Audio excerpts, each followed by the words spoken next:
Lock down کے چلتے ہوئے اس سال مسجدوں میں عید کی نماز نہیں ہو سکتی، تو آئیے پوچھتے ہیں مفتی عبدالاحد سے کہ کیا ہم گھر پر عید کی نماز پڑھ سکتے ہیں، اور اگر پڑھنا ہے تو اسے کس طرح سے پڑھا جائے۔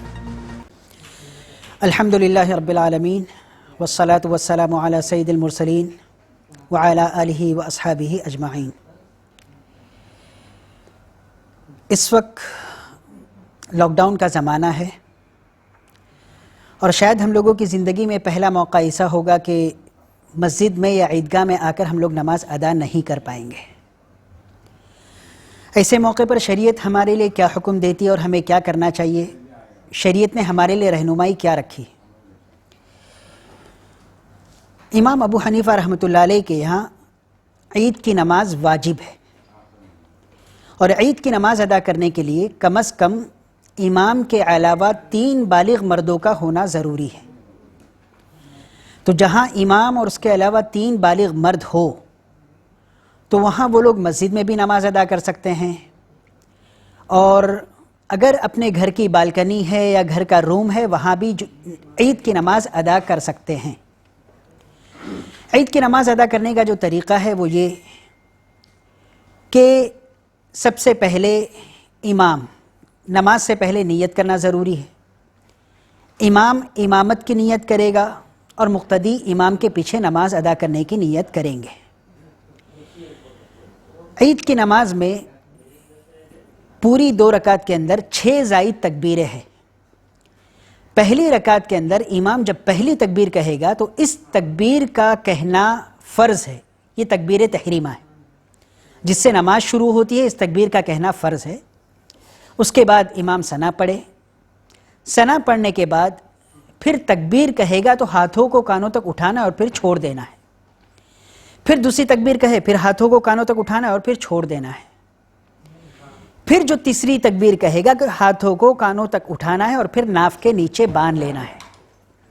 اس کے بعد امام سورہ فاتحہ ادا کرے، سورہ فاتحہ کے بعد کوئی ایک سورت ساتھ میں ملا لے، اور اس کے بعد رکوع اور سجدے کے بعد پہلی رکعت مکمل ہوگی۔ دوسری رکعت میں جب امام کھڑا ہوگا سجدے سے تو پہلے سورہ فاتحہ ادا کرے گا، اس کے بعد ساتھ میں سورت ملائے گا، اس کے بعد پہلی جب تکبیر کہے گا تو ہاتھوں کو کانوں تک اٹھانا اور پھر چھوڑ دینا ہے، پھر دوسری تکبیر کہے گا پھر ہاتھوں کو کانوں تک اٹھانا اور پھر چھوڑ دینا ہے، پھر تیسری تکبیر جو کہے گا پھر ہاتھوں کو کانوں تک اٹھانا اور پھر چھوڑ دینا ہے۔ یہ دوسری رکعت کی 3 زائد تکبیریں ہو گئی۔ اب اس کے بعد جو امام چوتھی تکبیر کہے گا تو یہ رکوع میں جانے کی واجب تکبیر ہے، تو اس تکبیر کے کہتے ہی امام رکوع میں چلا جائے اور مقتدی اس کے ساتھ رکوع میں چلے جائے۔ اب نماز حسب معمول جیسے رکوع اور سجدے کے بعد نماز ادا ہوتی اس طرح مکمل نماز ادا ہوگی۔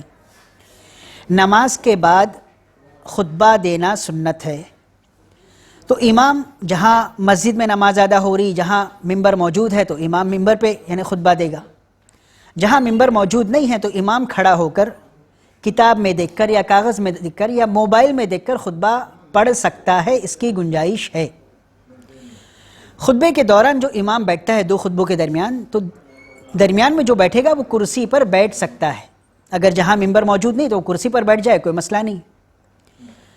عید کی نماز کا وقت اشراق کے وقت یعنی سورج نکلنے کے بعد جو مکروہ ختم ہوتا ہے اس کے بعد عید کی نماز کا وقت شروع ہو جاتا ہے اور زوال تک وقت رہتا ہے۔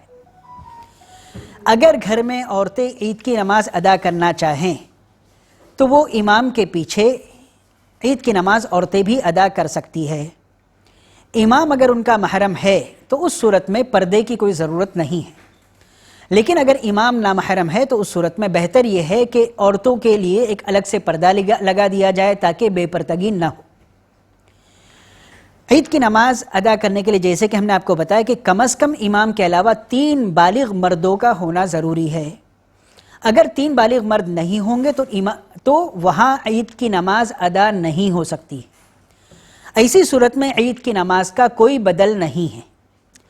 البتہ فقہا نے لکھا ہے کہ بہتر ہے کہ اگر آدمی عید کی نماز ادا نہ کر سکے تو وہ چاشت کی نماز ادا کر لے، 2 رکعت کر کے 4 رکعت ادا کرنی ہے، لیکن یہ ذہن میں رہے کہ چاشت کی نماز یہ عید کی نماز کا بدل نہیں ہے اور عید کی نماز کی کوئی قضا بھی نہیں ہے۔ عید کی نماز کے بعد جو خطبہ ہوگا، خطبے کے بعد کسی طرح کی کوئی دعا نہیں ہے۔ ایک بہت بڑی غلط فہمی جس کی طرف توجہ دلانا ضروری ہے کہ لوگ یہ سمجھتے ہیں کہ عید کی نماز جو ادا کرے گا وہی صدقہ فطر دے گا۔ یہ غلط فہمی ہے۔ جو لوگ کسی وجہ سے عید کی نماز ادا نہ کر سکے، صدقہ فطر ان پر بھی واجب ہے، ان کو بھی دینا ہے۔ صدقہ فطر ادا کرنے کا وقت اس وقت بھی موجود ہے، انسان کبھی بھی ادا کر سکتا ہے۔ لوگوں کو یہ غلط فہمی ہوتی ہے کہ وہ جب عید کے لیے جائیں گے تب راستے میں جاتے ہوئے دیں گے۔